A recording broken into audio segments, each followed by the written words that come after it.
death that happened to so many Arabs 75 years ago and since. If demography, which is a fancy word meaning that there are simply too many Palestinians in Palestine, is the main threat, and the two-state solution is no longer viable, and if a new Nakba is the Israeli government's answer to this dilemma, then it is easy to see how the region is running quickly towards a major explosion that will be even more destabilizing for its political systems than the Nakba of 1948. And I might add, we might be only days away from a major regional conflict. But Palestine today, demographically and strategically, is not the same as it was 75 years ago. Neither is the region the same.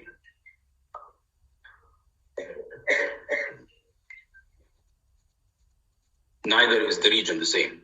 While the attempt by Israel to violently contain the Palestinian demographic threat is very real, Israeli victory in that endeavor is not a foregone conclusion.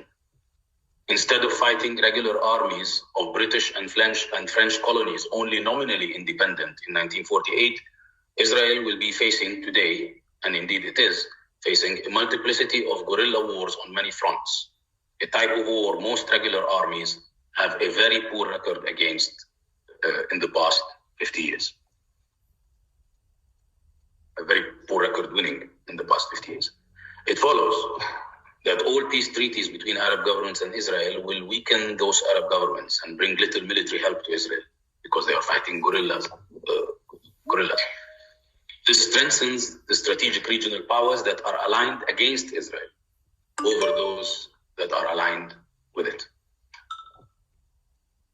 Israeli governments also failed to embody the moral legacy of many Jews in the world, a community that has been long oppressed in Europe and whose resistance to such oppression resulted in some of the brightest examples of human ingenuity and grace. One of the core aspects of that legacy, embraced by other oppressed communities throughout the world as well, is the belief that no one should be oppressed nor privileged for their ethnic origin, religion, descent, etc. By contrast, Israel is the only country in the world that grants citizenship based on hereditary religion.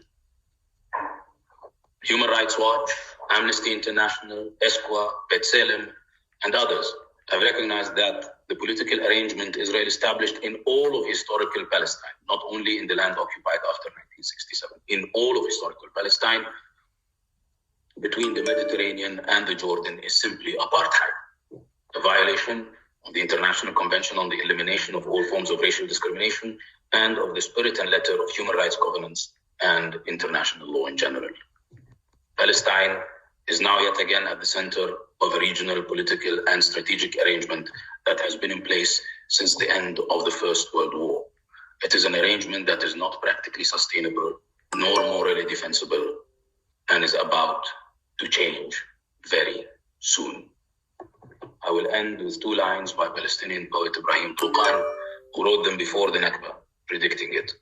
But I shall ask you to pay attention, as they can be a prediction and a warning of woe to oneself, true, but also to one's opponents.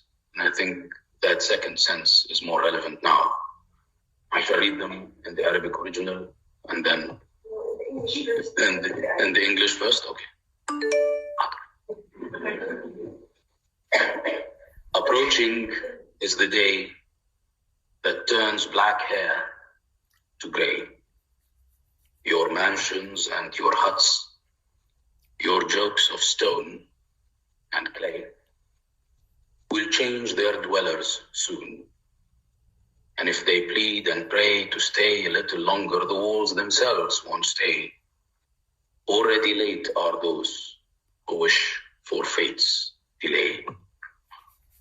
أمامك أيها العربي يوم تشيب لهوله سود النواصي فلا رحب القصور غدا بباق لساكنه ولا ضيق الخصاص. Thank you very much.